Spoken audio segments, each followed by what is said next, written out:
Well, good afternoon, everyone. Welcome to Community Conversations, a dialogue-based approach to building connection in social work practice settings, which is the final session of this year's Building Healthy, Strong Communities Conference. Before we begin, I want to go over a few housekeeping notes. If you wish to receive CEs for today's webinar, you will need to stay for the duration of the event and respond to all the poll questions you see pop up throughout the presentation. You will see the first poll now. If you do not see the poll pop up, please place your response to the question in the chat. And this poll question reads, who is in attendance today?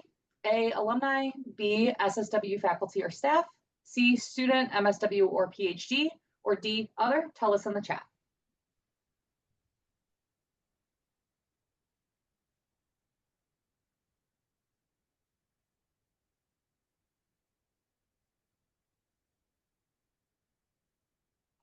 There will be time for Q&A throughout today's presentation.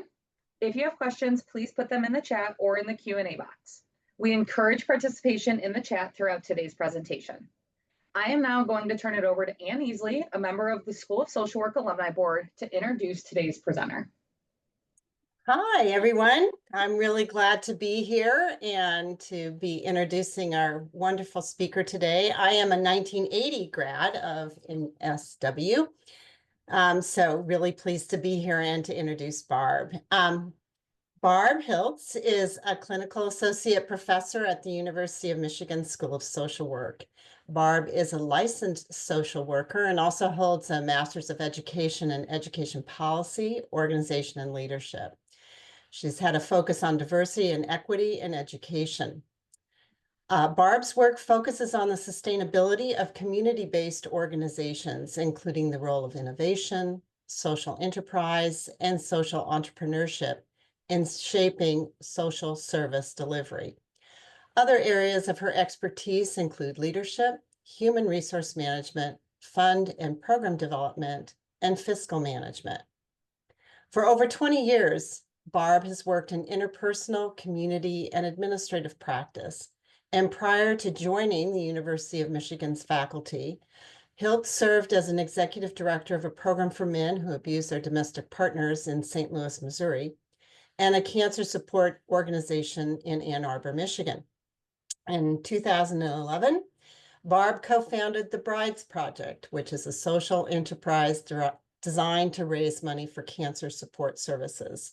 So I hope you will give a warm welcome to Barb today. She's going to tell you a little bit about herself too before she starts. So welcome, Barb. Thank you so much.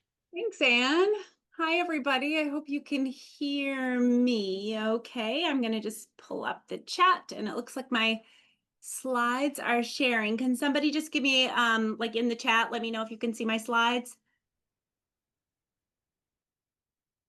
Yeah. Okay, great. Lots of yeses. Okay, fantastic. So thanks everybody for being here today. As Anne said, I'm Barb Hiltz. I use she, her as my pronouns. And talked a bit about my professional background. I was a social worker in practice for 20 years in direct service and then served as an executive director. I came to the University of Michigan about 10 years ago now, teach classes in management. I also teach a class on restorative practices in social work. And I'm the director of our MSW program, so both the online and the on-campus program. And I started an initiative here at the school called Community Conversations. So I gave a brief version of this talk to your alumni board. I shared some of the things that we were doing here and why we started these conversations, and they thought that you all might be interested in hearing about this. So they asked if I would consider doing a talk here at this conference. The thought being that you might be interested in just knowing what we were doing here at the school, but you might also be interested in thinking about how practices like this could be taken into your own organizations and implemented there. So Madison mentioned that you can type questions that you have in the chat. I've got it open, so I'll try to keep an eye on it. I'm gonna rely on Madison to give me a hand keeping an eye on the chat because sometimes things go pretty fast in there and I might miss it. You can also, if you want to say something, just you can use the raise hand feature and Madison can see that, and then you can just say something if you have questions. I'm gonna pause periodically for questions, but at any point if something comes up for you and you've got a question, you can just let us know. All right, so let's jump in. Here is what I was thinking for an agenda today. I'll start by giving you a little bit of background. So what's the purpose of our community conversations? What's the history? Why did we start them here at Social Work? And I'll talk really briefly about some of the theoretical underpinnings of the model that we decided to create. And if you're interested in learning more about either of those, I can provide some resources to Madison and the development office, and they can make those available for you. So that's where we're going to start. And then I want to go through the model itself. So I'm actually going to walk you through the script that we use for our community conversation so you can see how we introduce them, the invitations for engagement. These are like guidelines that we use for our conversations. And you can see kind of the whole structure, how we structure the conversation itself and how we close. So we'll go through those kind of key elements. And then at the end, I want to talk about some implementation issues. So with implementation, I want to give you a chance to start thinking about topics, like what are the kind of things that people might want to have community conversations about in your own spaces. So we'll start with topics, and then a lot of times what stops people from getting going is that they're worried about how things might go off the rails. So, it's all well and good. Well, it's all well and good, right? But when things go wrong, then people get nervous about it. And sometimes that can stop people from even taking the first step. So I want to talk a little bit about hot moments, and hopefully we can go through a little vignette where we can talk about a case and then what are some of the tools that we could use when things go wrong. And then I'll end by giving you a little implementation checklist. That's what I called it, but really this is like lessons we learned along the way. So what are some things that we have found to be really helpful? Sometimes we didn't do these right away and we learned we needed to do them. So that's where we're going to end. So hopefully that sounds okay. If there are other things that you want me to cover, again, just make note of them in the chat, and I'm pretty bendy flexy, so we can pivot if that's something that you'd like me to do.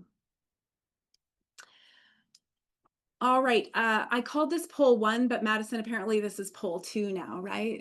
I wanted to just get a sense of how communication looks in your organization. So when you think about communication in your sites between staff, pick the statement that you think best describes it, from we're all good, there's kind of nothing to see here, everything's working really well, to on the other end of the spectrum, if you would describe it as a mess, like people really struggle to communicate.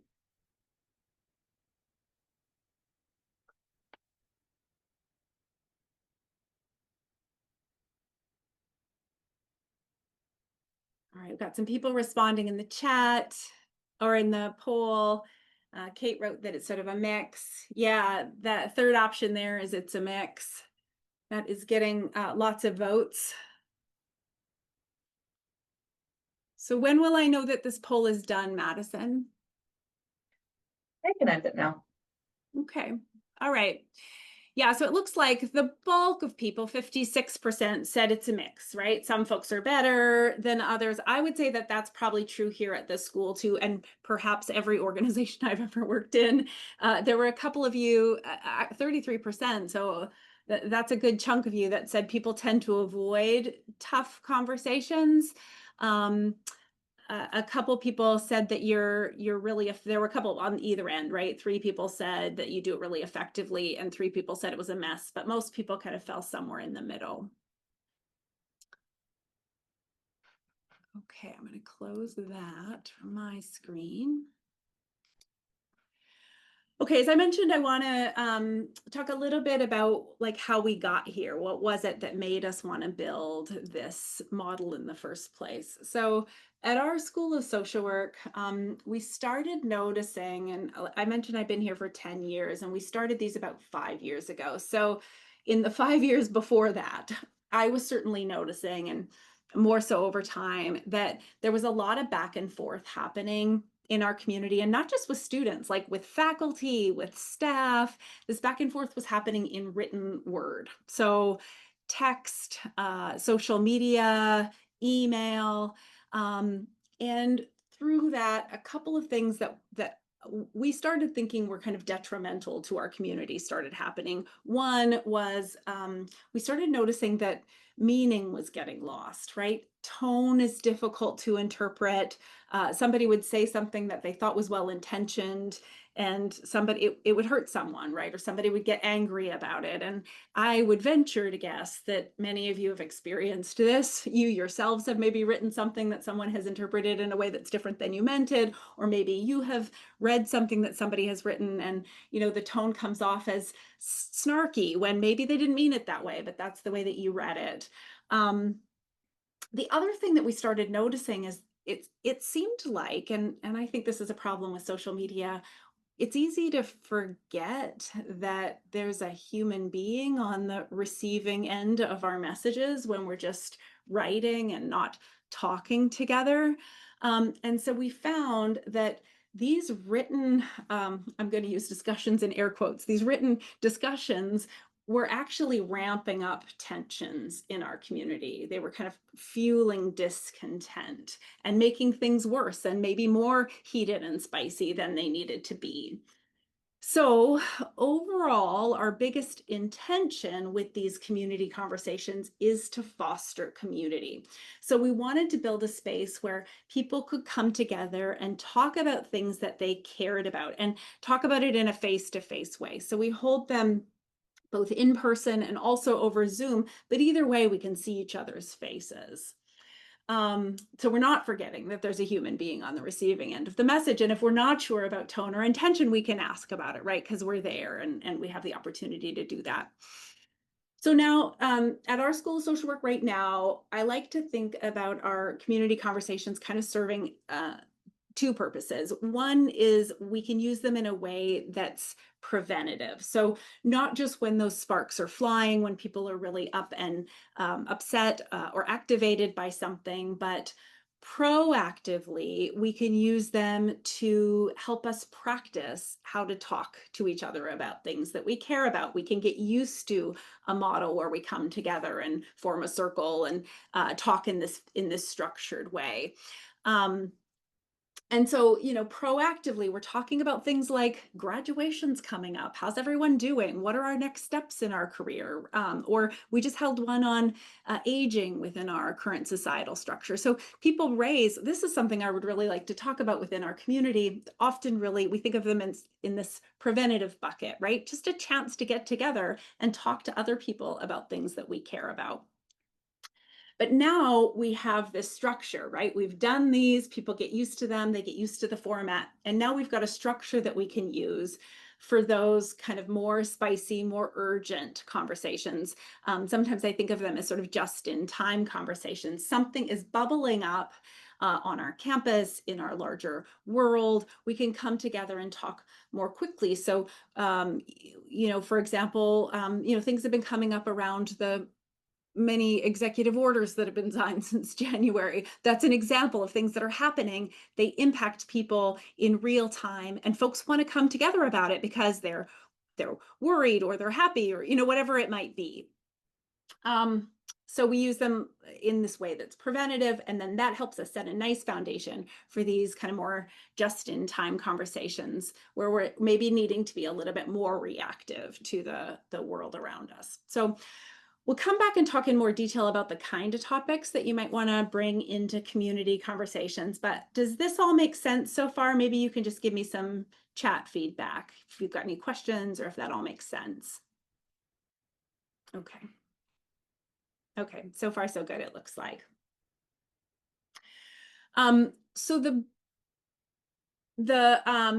yeah, Angela, I agree. It does. I do think that it could be really helpful in a variety of settings. I didn't use them when I was in community practice, but since I've started implementing them here, I started thinking, oh man, this would have been really helpful when I was at either of the organizations where I was the director.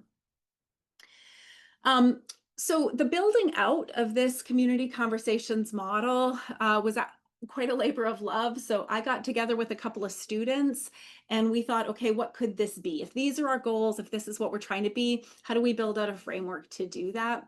I also want to give credit. One of our alum was really good at being a thought partner for me as we were building these too, because I tend to get in my own way. I'm sure this never happens to you. I tend to get up into my own way sometimes where I imagine how big something could get. And I think, oh, I got to think it all through to the end, right? I need to make sure that every I is dotted and every T is crossed. And this alum of our program said to me, what would it look like if you didn't make it so big right away? What would it look like if you just started small? What's the smallest thing that you could start? And then maybe instead of imagining it at its end, you think about how you could grow it and really use sort of more of an adaptable framework. And that was just magic for me. That worked really well. So it might be something that would work for you too if you decide to implement something like this. Okay, so the model that we decided to use, and again, it was me coming together with a couple of students to think about what might be a framework that we could layer this on top of. And so we really gravitated towards intergroup dialogue. Here at the University of Michigan, we've got the Center for Intergroup Relations, so we really relied heavily on the work that they do, and restorative practices, which is something I'm very steeped in, and I practice and I teach. So those were the two models that became kind of a basis for our community conversations. I wonder, again, maybe you can just tell me in the chat if folks have been involved with any dialogue or restorative justice efforts.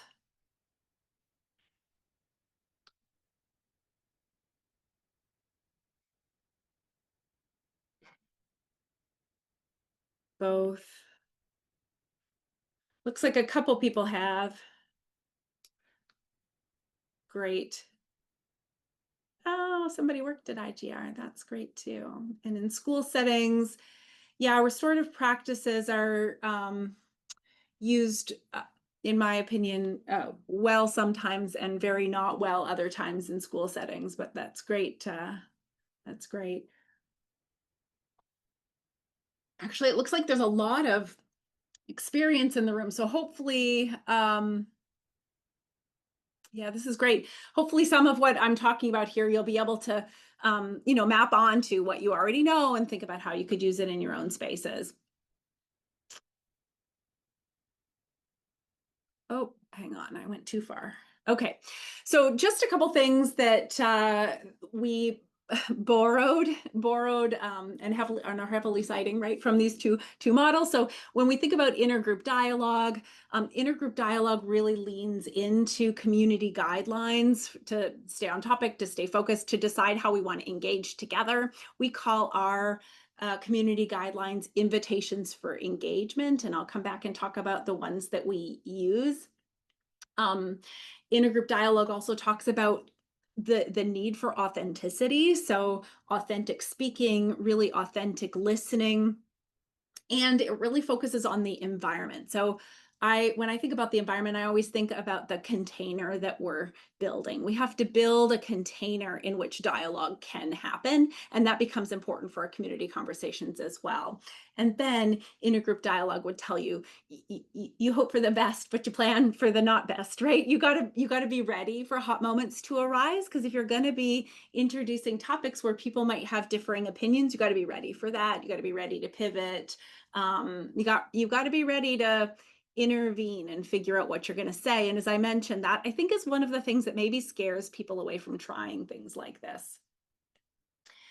When we think about restorative practices, intergroup dialogue and restorative practices have a lot in common. One of my favorite things about restorative practices is that they really try to center relationships. So in any restorative practice, relationships are really kind of at the center of your circle. And we try to do that in our community conversations too. We try to really foster those emotional bonds, really try to focus, again, when you think about that container, on building something where people can feel a sense of belonging. I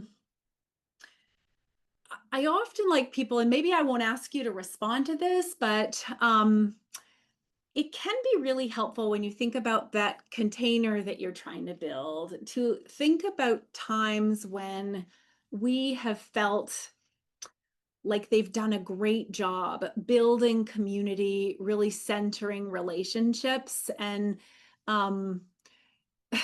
when I do this, when I teach other people how to facilitate our conversations, sometimes I'll ask them to describe these spaces, and you can see their faces change, right? There's something about being present in an environment like this where folks are really welcome. We really are trying to foster those relationship bonds.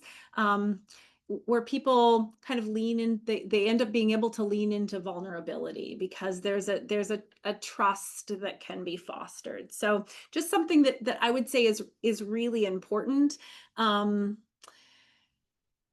We run these community conversations pretty quickly, and so sometimes that real trust can take time to build.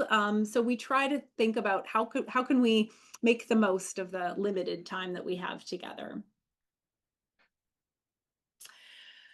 All right. The last thing I want to say here before I go into kind of key elements of the conversation itself has to do with facilitators. So we train our facilitators. They go through a two-part training. So there's a 2-hour training one week and a 2-hour training a week later. And before each of those live trainings, there's work that people do asynchronously. But part of what we try to do is help our facilitators really recognize what their role is and what their role isn't. So especially for us, when we have faculty as facilitators, we need to, and maybe just because we're in an educational context, full stop, there tends to be this idea that they have to be content experts if they're going to facilitate a conversation on something. And we really try to stress that that's not your job. Your job is not to be a content expert. You don't have to be.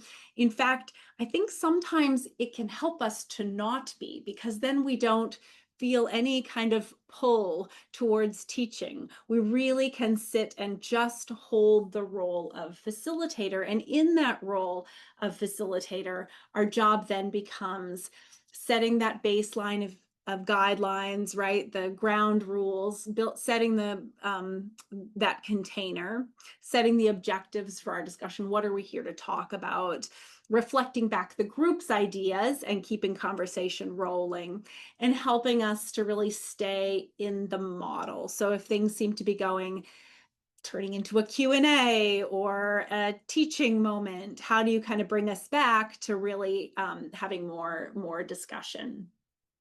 I'll also note that we have found that a co-facilitation model has been really effective. So not just having one person facilitate, but having two, and meeting with your co-facilitator in advance to think about what are some of your pluses and some of your maybe weaker points or pitfalls as a facilitator can be really useful too. There was a woman that I facilitated with quite a lot who loved to take notes, but she didn't think she was quite as good at kind of watching body language in the room. So I was like, okay, I'll watch the body language in the room and you take the notes. Or sometimes we think about power. So if you're in a leadership position, maybe you co-facilitate with someone who's not. So you can think about kind of balancing power a little bit. Robin, I agree with you. I see your note in the chat about you see a lot of similarities with facilitating groups. That is absolutely true. And when we work with our facilitators, we talk a lot to them about what they're learning in their groups classes here, because there is a whole lot of overlap there. Questions or comments about facilitation? And again, you can write them in the chat or you can raise hand, and Madison, I'll let you talk.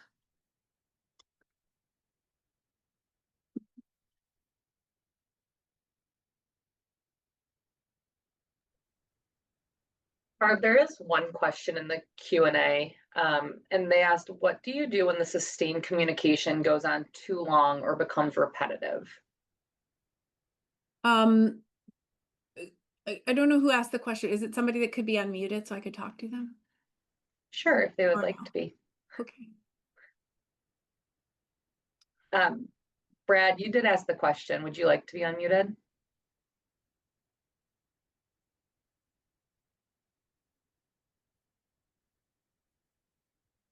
Okay, great. Brad said sure. All right, let me find him.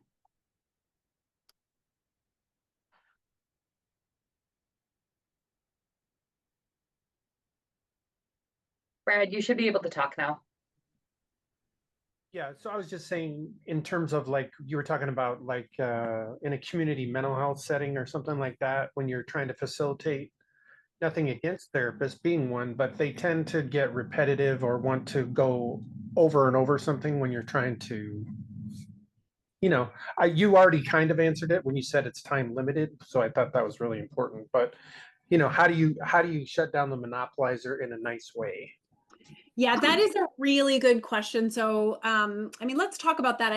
We've got a section a little bit later when we're going to think about what are some of the pitfalls that you imagine might come up, and that is a big one. People actually can go either way, right, Brad? Either somebody that monopolizes the whole conversation, or somebody who just sits back and they have something to say, but they feel like they can't. It really, really good to think about. So, one idea that you could use is you could use a true circle format where you use a talking piece. And if you know your group and you imagine that sharing time and sharing space could be an issue for that group, you could use a talking piece. And so everybody gets a chance, right? They can always pass, but everybody gets a chance.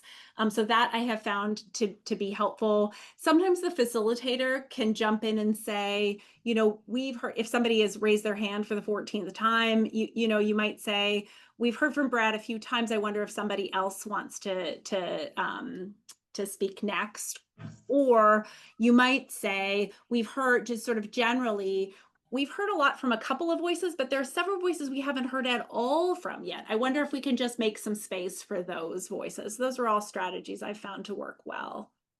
No, that makes sense. And the co-facilitator model helps with that. And like you said, if somebody's not saying something, as you said previously about body language, sometimes they can say something without speaking. Yep. Yeah, that is really true. That is really true. And sometimes the facilitator can then ask about it. Like, if the person doesn't say anything, but they've been rolling their eyes, you might say, I noticed a couple of people didn't seem to really love that answer, or it looked like maybe you were rolling your eyes. I don't know what that was about. I wonder if you want to say something about that. So you can kind of invite them in. Thank you. Yeah. Yeah, Kim made a comment in the chat too about having an identified purpose for the group. So absolutely, that is really important. So the first thing we do when we introduce our conversations is say what it's about. And you'll see this, I'm about to walk through the script. So you'll see how we do that. And Kim, maybe you'd have some other ideas too about ways that you might do that.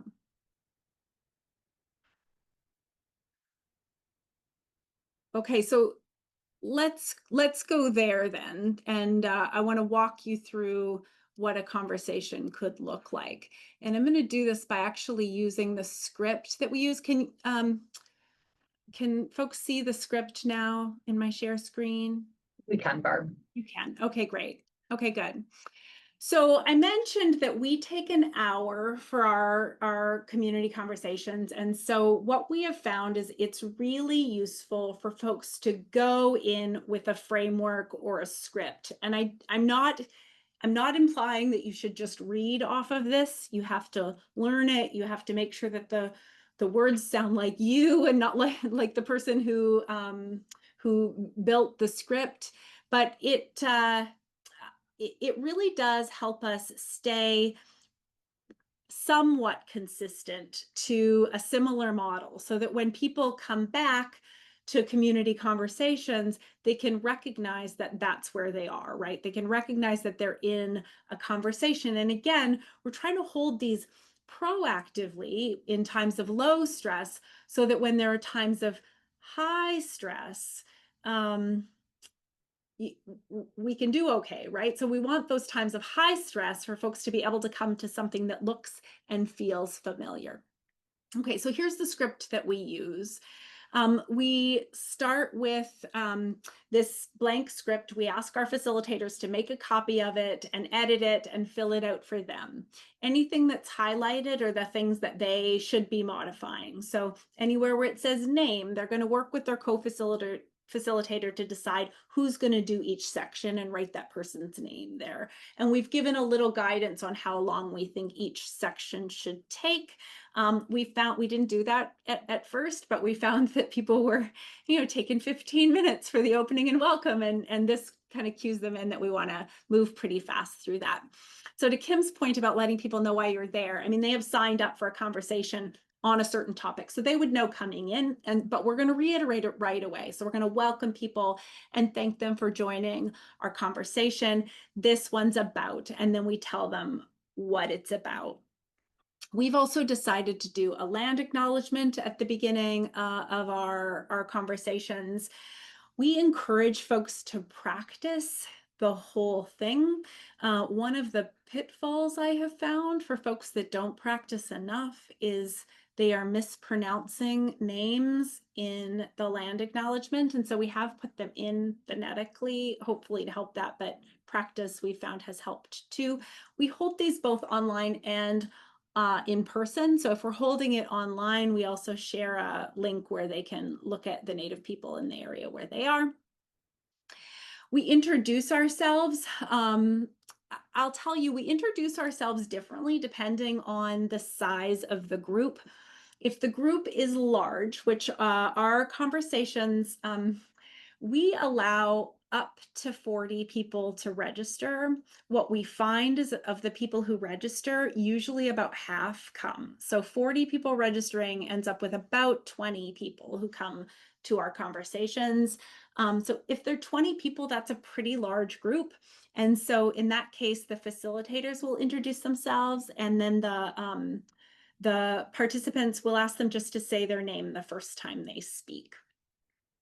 If the group is small, you got a bit of time. So you might just want to take a little round of introductions. We do also, and maybe this links to Kim's point about knowing why you're there. I also think that it's important that they know a bit about why we do community conversations. So the fact that we really are trying to build community, really trying to hold relationships. I go in, I do cliff notes of what I just told you about what was going on in the school environment that made us want to do them in the first place, and that they're based in intergroup dialogue and restorative justice. So that's the welcome, takes about 3 minutes. It's pretty quick. And then we introduce what we call our invitations for engagement. This takes about, I don't know, 5 minutes. We say 8, usually about 5 minutes to go through. Sometimes it could take up to 10 if there's some discussion about them. So here again, I think it's really important for you to know your community so you can introduce some invitations that fit for you.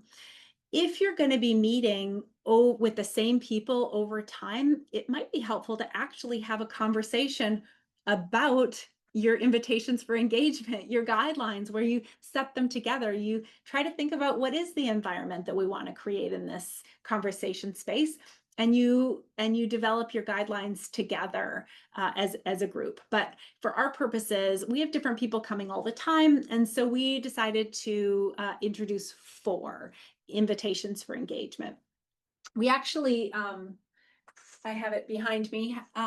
We actually had them printed on a big piece of poster board. So when we hold these in person, we can bring it down into the room so they can always be in front of folks. When we do these online, as we read them, we put them in the chat so people can reference back to them. So here are the guidelines that we decided on. The first is to be present and engaged. So we say, we want you to be here, right, when you're here. So if you could put your phone away, we would appreciate that. If we're online, having your cameras on is really helpful so that we know you're really here and you're really present with us. We can see your face, we can watch your reactions. Please don't check email, all of the things if we're going to be online, so that we're really present and engaged. And we really speak to the fact that we're asking people to be brave in this space. And in order to do that, they need to have confidence that other people are really here with them. So that's the first guideline. The second is to listen to learn and not just listen to respond. And usually what I'll say when I introduce this guideline is that this is a problem for me. And this is when I really have to focus on. When someone else says something, I immediately start thinking, oh, I want to respond to that. And I start like formulating what it is that I might want to say next, especially if we're in circle and I know my turn is going to be coming up. I start thinking, oh, what do I want to say? So we invite people to really try to lean into listening to what other people say. And then it becomes the facilitator's job to build enough space so that people have some silence to put their own thoughts together, right, before they can speak. And we usually will say that sometimes listening to really understand rather than to respond gets even more tricky when we're talking about things where maybe we disagree. And that's a time where we ask people to try to practice even harder. So that's our second guideline. Our third is to be aware of both intent and impact. At our school, I don't know what you hear, but a lot of times around here, people talk about intent versus impact. But for our conversations, we want people to know that we think both are really important. It's really important that you come with the best of intentions, right? If you're coming to try to argue with someone and just prove that someone else is wrong, you probably didn't come into the space with the best of intentions. We want you to. Please come with the idea of building community and really listening to other people's perspectives, as well as sharing yours. And we know that even with the best of intentions, we can still do the wrong thing, say the wrong thing, hurt someone. And so that impact becomes important too. And sometimes that means we have to acknowledge it and apologize. And then the fourth guideline is to anticipate unfinished business and maybe anticipate some disagreement. So, we're a diverse community. We have different opinions about things, and that's okay. We might leave here with some disagreement. We're probably also going to leave without tying a big, beautiful bow on the whole thing, right? There probably are going to be some things left unsaid, some things left undecided, and we need to know that going in. We only have an hour together, but hopefully we can see it at least as a start to building some relationships and connecting with other people who care about what we care about.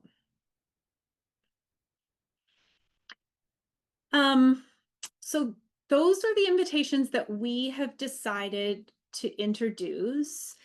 And we'll ask folks, do you have any thoughts or reactions to these invitations? Sometimes people have another one that they want to suggest. Sometimes, depending on the topic, they might worry more about things like confidentiality. So they might suggest one where they'll say, can we agree that what is said here stays here, or something like that. And sometimes that's quite important depending on the topic. And before we move on from guidelines, we also just try to note that we really want it to be a conversation between people that are there and not just a back and forth with the facilitators. And so we let people know that sometimes that means we're just going to sit back. We're going to let there be silence. We're going to just sit back and allow folks to just take a moment before they speak. I want to check in before I go on to the next part to see if there's anything from here, any questions that folks have. Barb, I do see a hand raised. So, Elizabeth, I'm going to give you the ability to unmute yourself if you'd like to ask a question.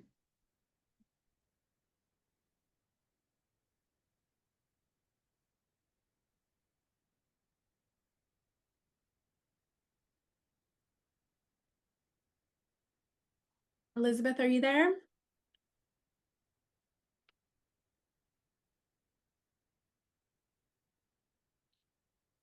Okay, something maybe is happening. If Elizabeth, if you've got a question and you want to drop it in the chat, we could try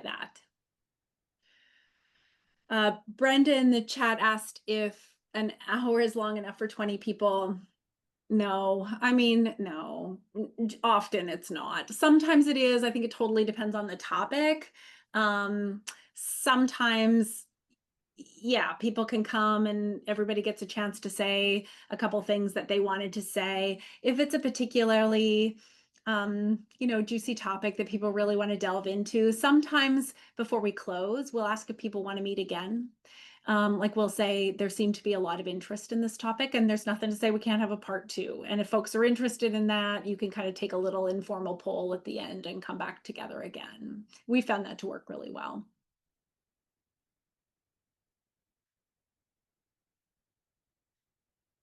Okay. So that's kind of the setup, right? It takes like 10 minutes total to get it set up. And then because you're trying to move as quickly as you can without rushing it, right? Into the conversation itself. So we open up the dialogue after about 10 minutes. And we give about 30, maybe 35 or 40 minutes for the discussion itself. So here we reiterate the topic. So just as a reminder, we've all come here to talk about, and then you reiterate the topic.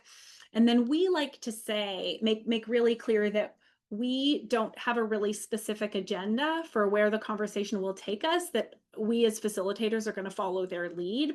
And I'll tell you that often the conversation does not go in the direction that I imagined that it would. And that's okay. We just kind of follow them around, right? Wherever the conversation goes, we try to follow.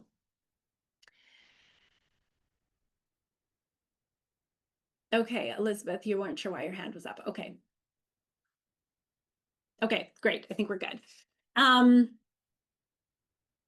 Okay, so we say we don't necessarily have an agenda, and then we try to ask whatever it could be, like a big opening question. So the question that we use around here, because people have signed up to come to that topic, is we'll say, maybe we could just start by folks sharing, what was it about this topic that drew you to it? Like, why did you choose this particular topic?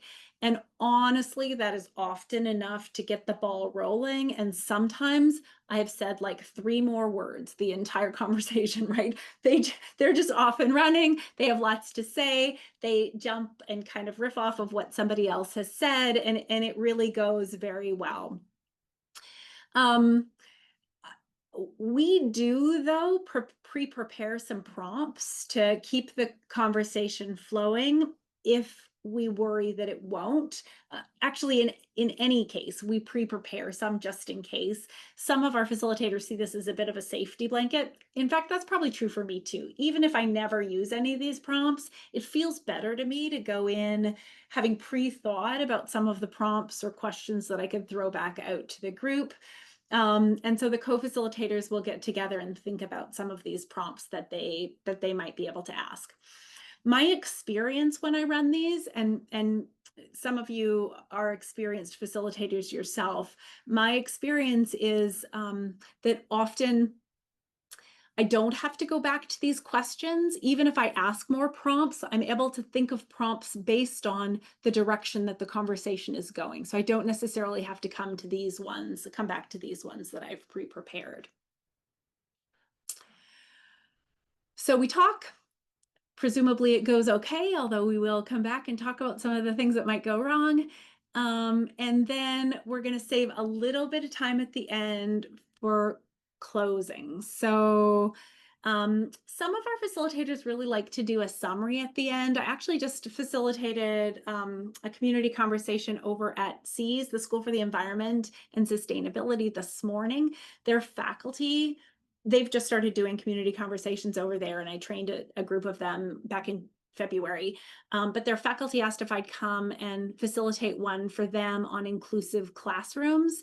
And part of what they wanted was a collection of their takeaways at the end, because they were really sharing a lot of ideas with each other. And so we did do a summary at the end for them of some of the really good ideas that came up in the space. So you could think about doing that.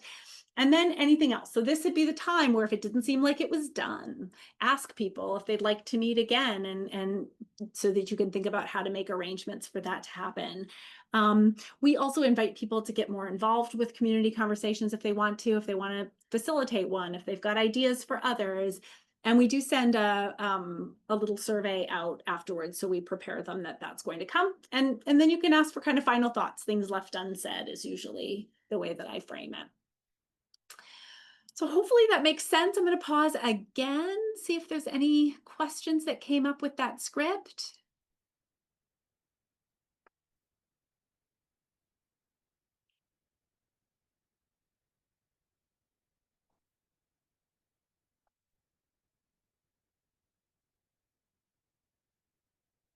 As I pause here, I guess maybe this is a good time to talk about the importance of silence. eh, eh, Silence can really serve you well in one of these community conversations, because it doesn't always mean that people don't have something to say, right? Sometimes it just means they're trying to get their thoughts together. They're trying to figure out how to say something that's on their mind.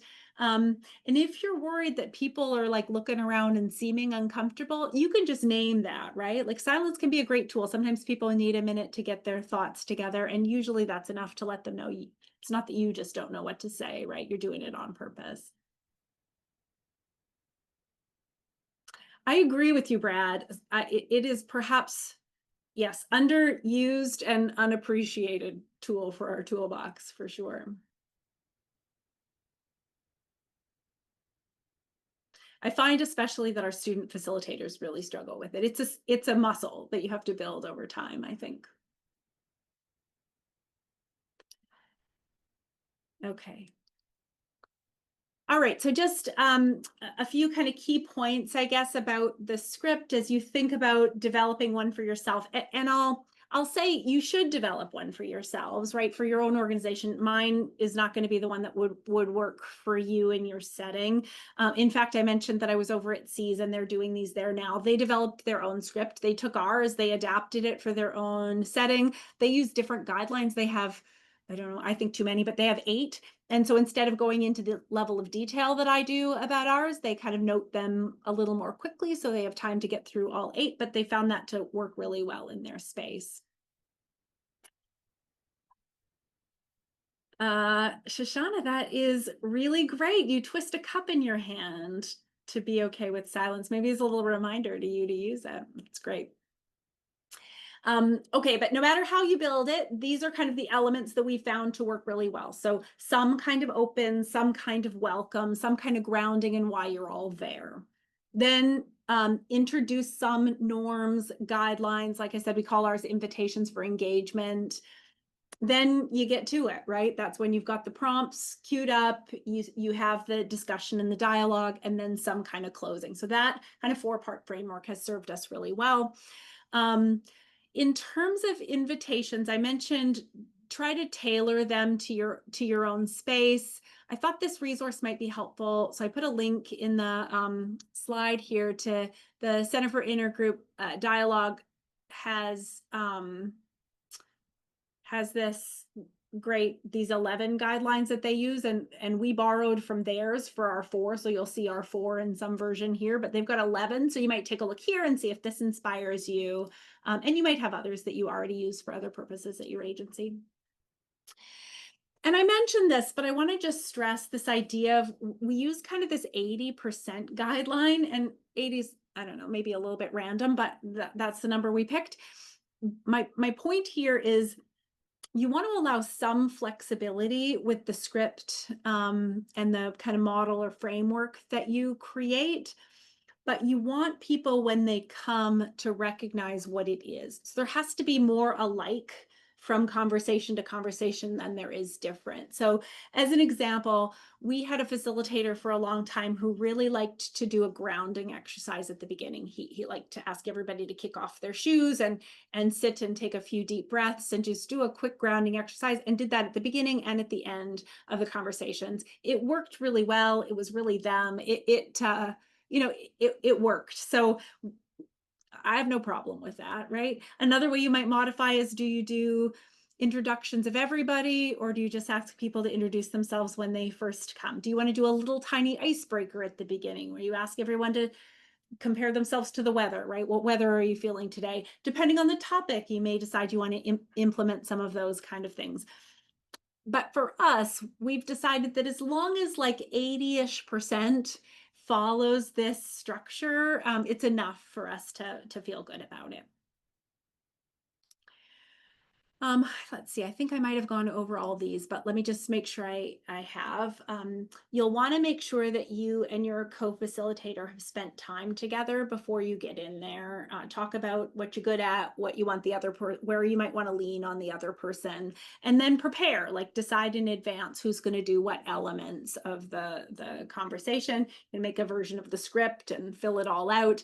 and you're going to practice it. You're going to make sure that everybody is really comfortable saying their piece.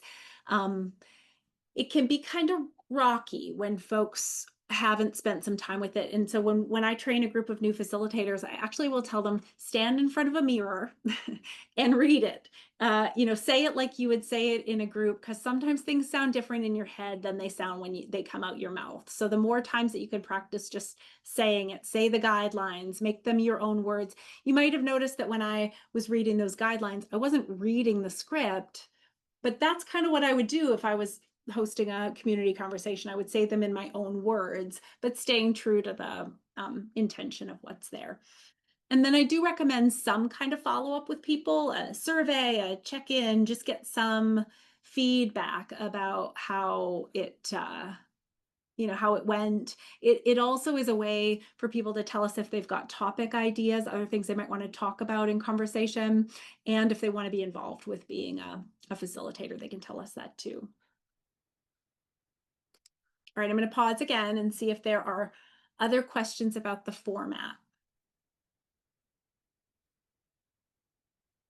Barb, there was a question in the Q&A from Diane, and they asked, how often should participants be responding to each other versus the facilitator responding to them? I almost never respond unless no one else is. This is really meant to be their conversation, and you as the facilitator are not the content expert. So if nobody is saying anything and you have something you might want to add, that's okay. But I almost never am participating in the conversation. There is an exception to that. So maybe I'll note that. When conversations are particularly small, I don't know what was going on with our facilitators, but they had like a million ideas this winter for conversations, and it seemed like we were having more than one a week. Sometimes we generally around here are having a couple a month, and suddenly we're having more than one a week. And the numbers just got really small because people couldn't come to them all. And so there were times where we'd have, maybe 4 or 5 people come. And sometimes it actually was better to have the facilitators also participating. I wouldn't recommend doing that if you're new to facilitation, because it can be hard to figure out the line, but I did it a couple of times over this winter, and I've just noted at the beginning, we're a small group. It may be that, whoever's my co-facilitator and I might pop in and participate a little bit too, just so we have more voices at the table, and that has gone over really well.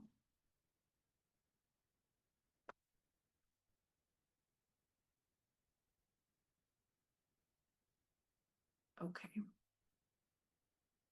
You're welcome, Pam. Anything else?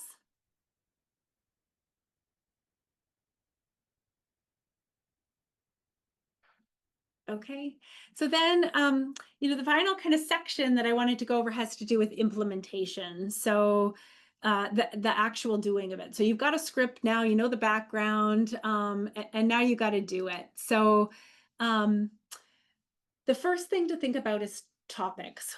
What kind of topics would be good in your space? And just as importantly, what are maybe not the right kind of topics for community conversations? So the first thing I'd say is try to keep in mind that you're trying to get folks to come together to dialogue about something. So think about things that your community, you imagine they would want to talk about.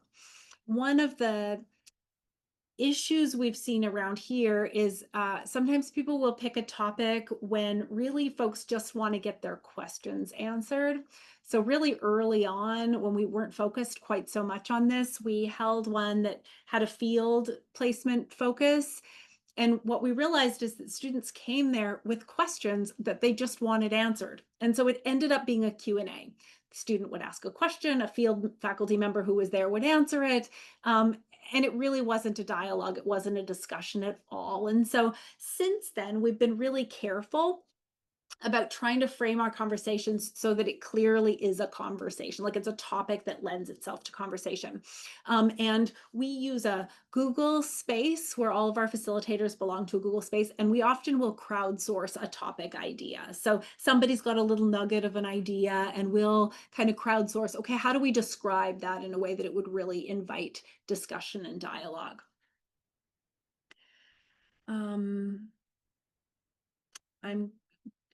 Julie, I'm reading your question. I might have said this.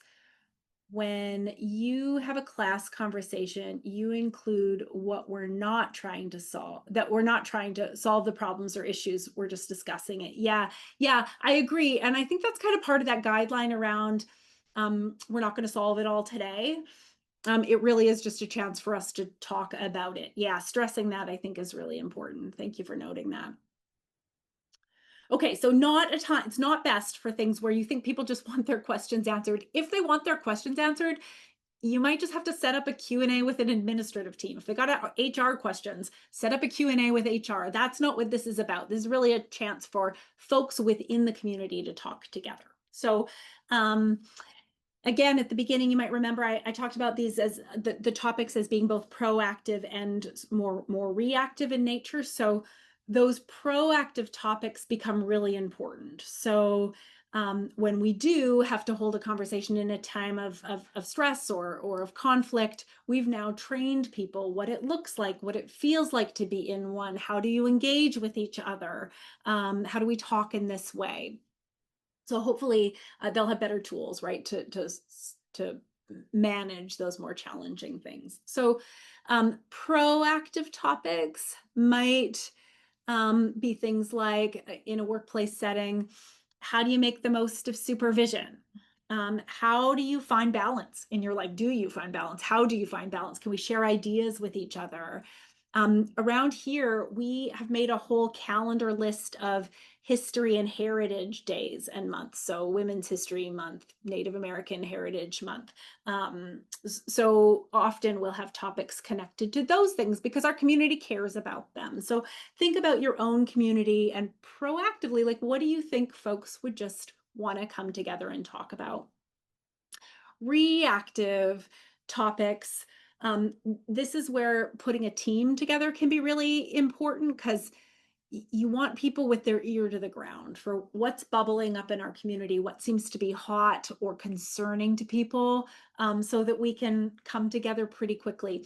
And the coming together quickly, I'll note, we've built these in a way where we often give about a week notice for our conversations, but we can and have pulled them together the next day. So when there was a shooting, for example, at MSU a couple of years ago, we came together the next day. We had one online and one in person, and they were both full. People really wanted to talk and debrief that and think about what that meant for them, like themselves, and also for us as a school community. So we were able to do that really, really quickly. You might have reactive topics around talking across difference. That might be something that is bubbling up in your community. We actually have had both proactive and reactive conversations about talking across difference. We've done it in times when folks haven't been doing that very well, and we've done it just proactively because that's a good social work skill. It might be about managing workplace conflict generally, if that's something that seems to be happening in your space, or how world events shape us in the workplace. There might be things that are happening around budget cuts, right, or funding cuts that you really folks need to come together and talk about because they're worried.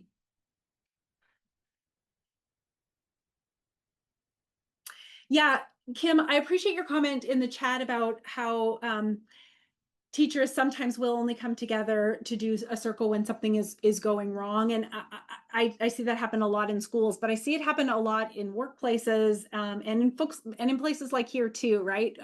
We only come together to talk about hard things when things are hard, and then nobody knows what they're doing, right? They don't have the skills to do it well. In fact, I've been encouraging our faculty here to think about ways that they can use circles at the beginning of their classes. So can you build if you're going to have guidelines for your class to use, maybe instead of just presenting them with some, take an hour in one of your first class sessions, sit in circle and build together I call it, the ones I do in my class, I call them a class culture statement. Like, what is the class culture that we want to build together? What do you need to be successful? What do you need from your colleagues to be successful? What do you want it to look like? How would you describe a successful academic culture? So when there's no time of stress, right? And then you've got these guidelines that were built by the community, right, themselves, that you can come back and lean on. Okay, so I think maybe next there's a poll. Yes, next there's a poll. So curious, after hearing all of this, can you think of at least one topic that might be a good proactive conversation? And can you think of at least one topic that might be good for like hot topics? So far, everyone can think of both. Oh, a couple people can't think of each.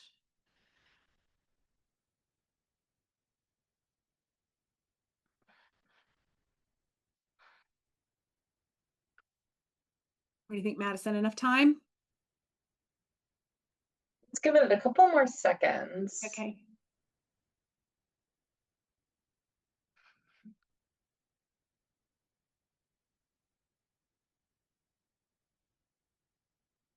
All right, I ended it, Barb. Okay, great. All right, great. So it looks like, yeah, most people can think of a proactive topic. Most people can think of some reactive topics. I would love to hear what some of them are. If folks are willing to share them with your mouths or share them in the chat, I would love to hear what some of them are. Because you're probably going to have ideas that other people have too.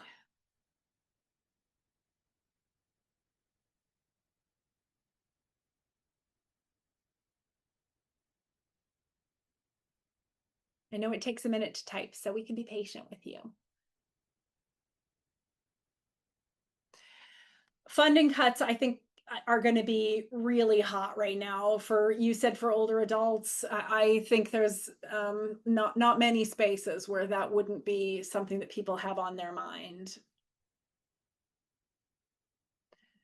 Ah, a new library. Self-care is a good one. We do self-care topics around here all the time. How do you take care of yourself? Because people then can share resources with each other, and that itself can be a self-care activity.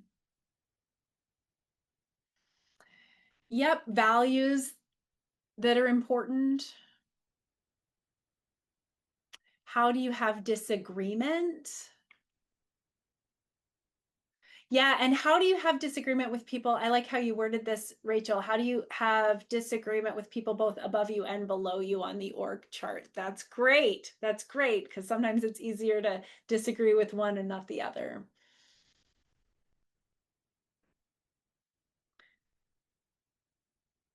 Ideas for fostering teamwork. That's a good one too. What do people need to feel like a team? What ideas do they have?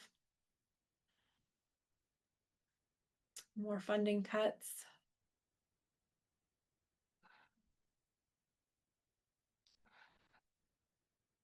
Staying well during the semester. Yeah, DEI is an interesting one too, right? Like we are in a field where a focus on diversity, equity, and inclusion is central to what we do. And yet there have been cuts, and not just cuts, but like language that, some people feel like is demonizing the very thing that we do.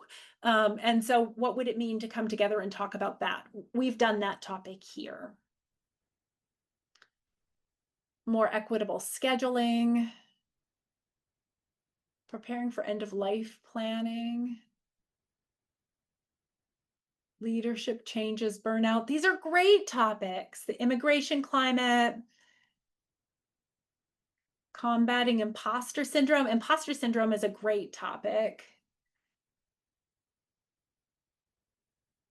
Lots of people mentioning DEI.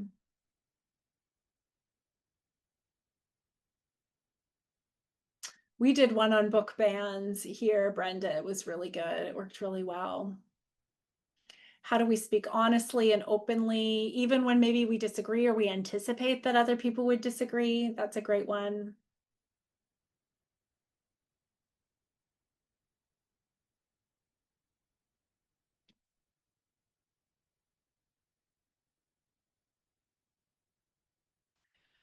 I'm interested in this organizational betrayal one. That's an interesting topic. Sounds reactive more than proactive. Okay, these are great topics. I hope folks will take a minute and skim through the list of things that people have written down. These are fantastic. And so then your next challenge, so you've got kind of a general topic idea. Your next challenge would be, how do you say a couple things about it so people would know what you mean? So instead of just saying, let me just pick one, religion in schools, you might say, we're calling a community conversation to talk about religion in schools. Sometimes it's difficult for folks to figure out the line between when they express their religious selves and when they shouldn't, or whatever it is that you want to talk about with that. So usually what we do is we will describe our topic in like 1 to 3 sentences, just so that, again, it's really important that people understand what the topic is that they're coming from. And even though the topic could go lots of different directions once you're there, you do want to do some framing as people come in, so they're not expecting something just totally different.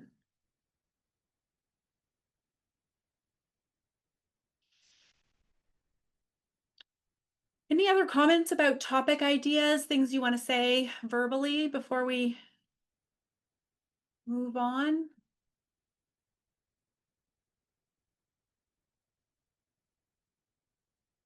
Okay. All right. I think this is our last poll. We had to have 3. This is our last one. All right. So this one just has to do with your comfort when things go off the rails. So how comfortable are you handling difficult situations when you think about being the facilitator in a difficult time, from like totally comfortable, bring it on, to this is the stuff of my nightmares? So far, lots of you are in the middle.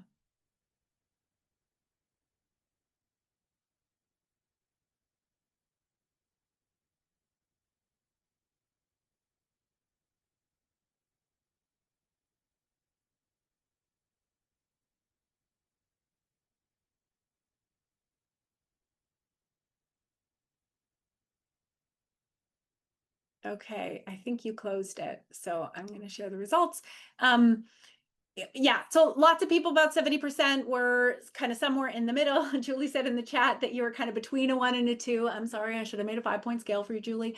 But you know, 25% of you are just totally comfortable with this. That's excellent.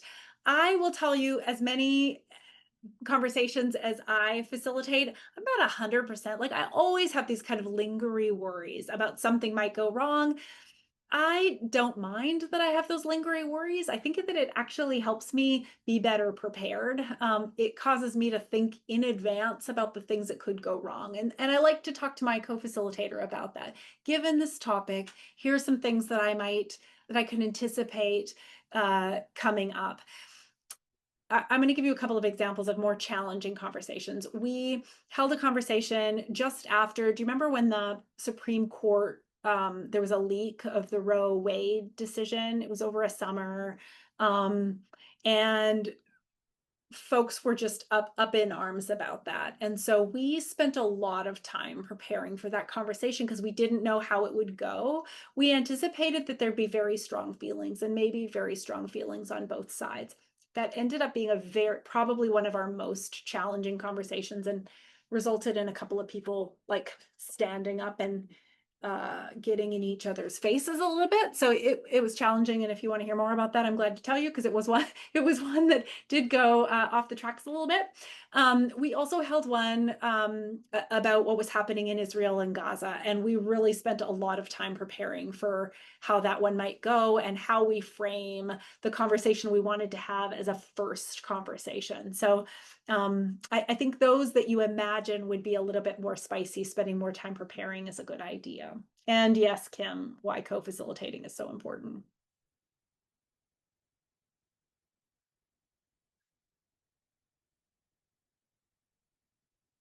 Okay, I'm just looking back and make sure I didn't miss anything.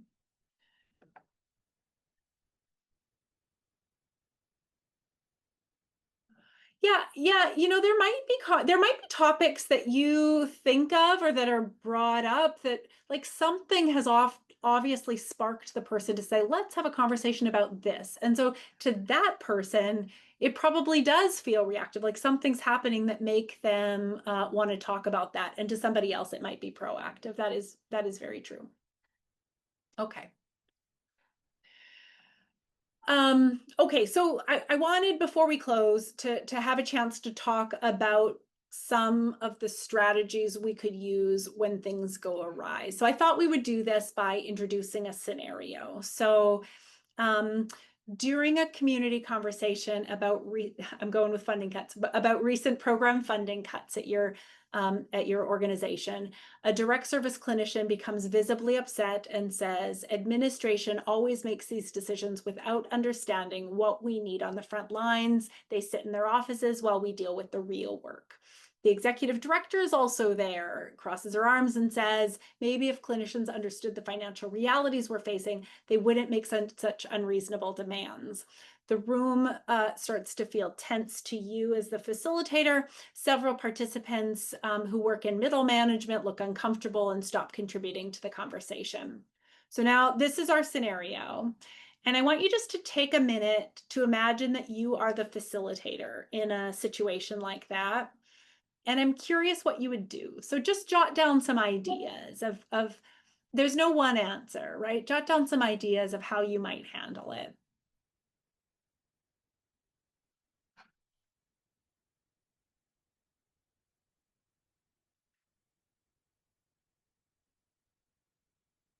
We're thinking first. I'll ask you to put them in the chat in just a minute, but just think for a minute.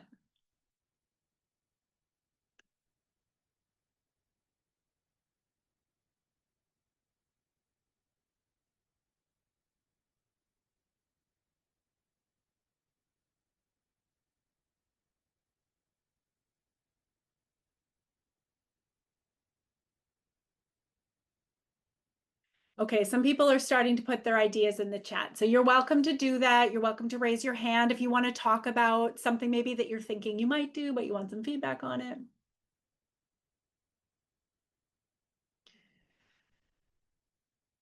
Okay, so some ideas that I'm seeing in the chat.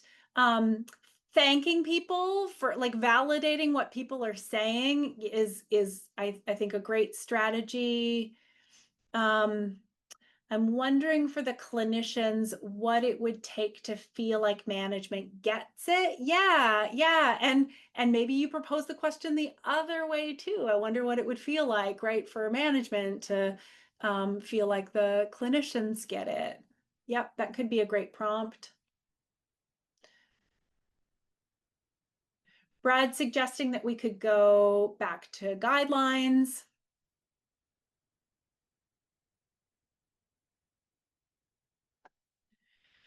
You could move, I find, Tina, that it is a bit difficult for me to go to a true circle format with a talking piece when we haven't started that way. And so it doesn't always work perfectly when I do this, but I do like to try to think in advance. Okay, this conversation has got the potential maybe to have unequal voices being heard, and this might be the kind of conversation where I would worry about it. Like, we're talking about funding cuts. We know we're going to have people in there with different job responsibilities and feelings of different levels of power. So that might be a time where you might want to just proactively be thinking, maybe this is one where we should be using a talking piece and go around the circle and give everybody kind of equal opportunity to talk.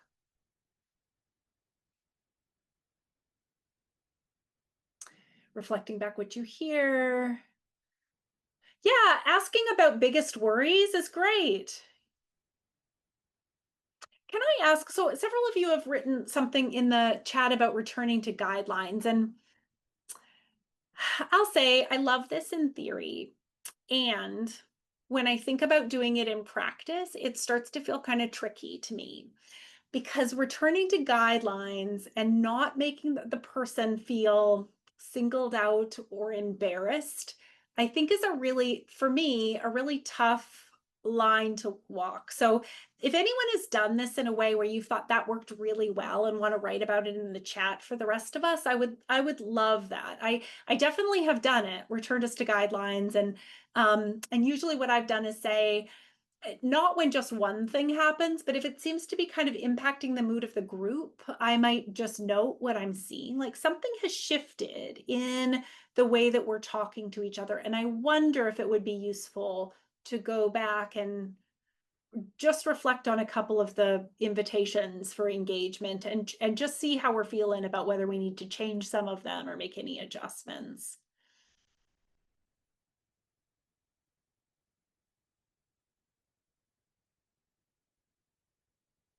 Yeah, in this scenario, for sure, there's upset on both sides, for sure. And that's often true. That's often true. So, oh, there's more. Hang on, I'm going to keep reading.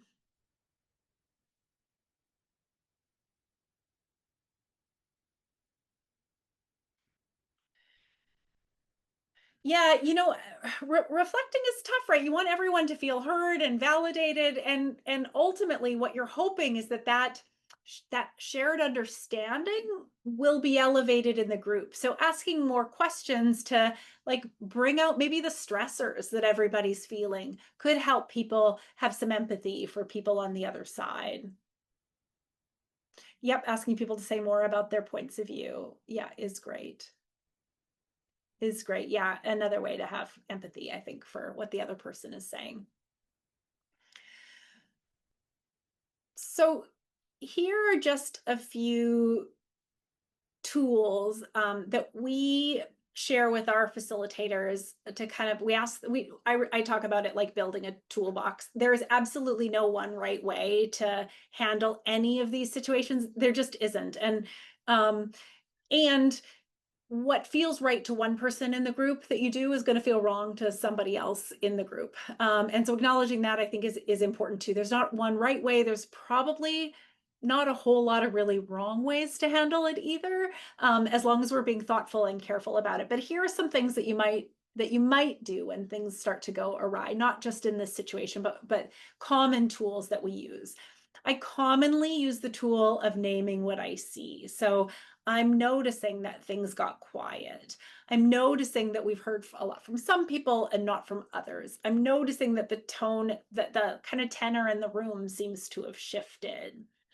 You might also use yourself. So you can't guess what other people are feeling, but you could maybe know what you feel.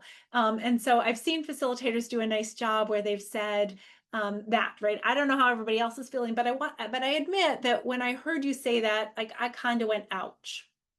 Let me give you an example of when I used this. It was actually in a classroom, and we were talking about a student was sharing at their field placement. The placement tried to connect youth of color with a mentor who was also of color, a person of color, who shared something in common with their racial identity. And the students was saying, I think this is terrible. It just means that people have to wait longer before they get connected with a mentor. And then she said, I think there are a lot of people who, like me, don't see color. And there was kind of this like in the room, you know, it was very clear that other people in the room were really impacted by what the student had said. And so in that case, I did a couple of things, both of these first two things, actually. I named what I saw. Like I noticed that there seemed to be a big uptake in breath when that happened. I wonder what's going on. I wonder what that's about. And then I also at some point said, I don't want to say what other people were feeling in that moment, but when you said that, I kind of went, ouch. And here's the reason why I kind of said, ouch. You could always make the decision to reach out privately. So handling things that arise in the room is often the right decision, but sometimes it isn't for all kinds of reasons. And so you might consider reaching out privately, or maybe you've done both. Maybe you reach out, you've tried to do your best in the room, but reaching out afterwards could be useful too. If you're doing something over Zoom, you might do like a private chat message to them just to check and see what's going on. Validating how people are feeling was one of the ideas that you all had. You might think about ways that you can invite quiet voices into the room. That is something that sometimes can go, actually, I would say a lot of times goes wrong, right? You hear from some small subset of people and then a whole lot of people you don't hear from. So thinking about that in advance is helpful. We talked about returning the guidelines, but being really careful about how we do that so we don't make people feel embarrassed, and then they themselves might shut down. You also could take a break if things start to get really heated or uncomfortable. It has worked for us to just say, how about we take 5, and maybe we take a break and get something to drink. Maybe we take a break and do a quick breathing, grounding exercise has worked really well too. I said, I think a lot of these already, but there isn't a single right way, and that what seems really right and good to one person might not seem right or good to another. And again, this is sometimes something that I name too, like that conversation got kind of challenging, and maybe the way we handle it feels good to some of you, and maybe the way we handled it didn't feel good to others. And I wonder if we might want to talk about that for a minute. And then again, when things go wrong, think about next steps that you might want to take. We created this tip resource sheet. So we had our facilitators collect the things that had challenged them in conversations, and we made this little tip sheet, a little cheat sheet for people. I think it's got, I don't know, 18 or 17, it looks like, things on it. If there's kind of more heated conflict between a couple of participants, what can we do about it? And so our facilitators used this as just an information sharing document. And I shared this when the folks over at SEAS started building their conversations too. So they have their own little cheat sheet now too. And you'll collect yours as you go too. All right, last slide, friends. I just wanted to note a few things that really helped us in implementation. It really helped us to establish a team of trained people to facilitate these. So again, I told you at the beginning, I was sort of scared off by wanting this thing to be huge.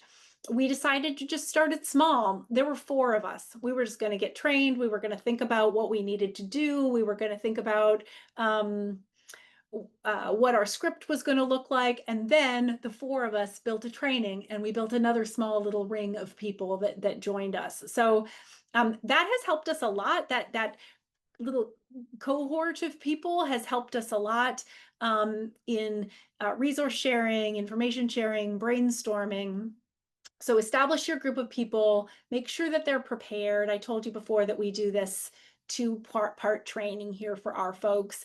Just because someone is a social worker doesn't necessarily mean that they're a great facilitator, and doesn't necessarily mean that they're going to be a great facilitator in the model that you want them to use. So don't rush through that training piece, and especially help them practice those difficult moments. We spend most of our second time together talking about those difficult moments. Consider ways that you can collaborate with your team and support them. So we use a Google Space that all of our facilitators belong to, so they can ask quick questions of each other. And then we have every other week, we've got a little drop-in time where people can come and debrief a conversation that they ran, or float an idea by the team and get some consultation.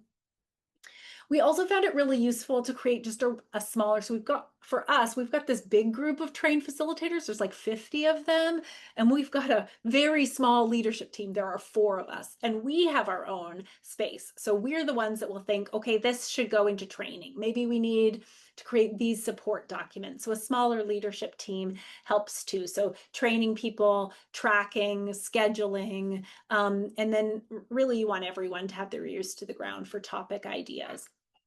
And then my last tip is we didn't start getting feedback right away. That was something that we implemented later, and we found it to be really helpful. And now we've actually also tried to start tracking what are the skills that our facilitators are learning. Because again, we're an educational institution, so we're starting to think about what are those skills that that we're able to practice by facilitating these.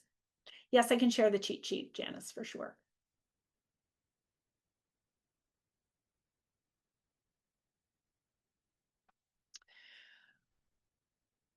Okay, We did it with 4 minutes to spare. Are there any final questions? Madison, you might have something to say to close us out.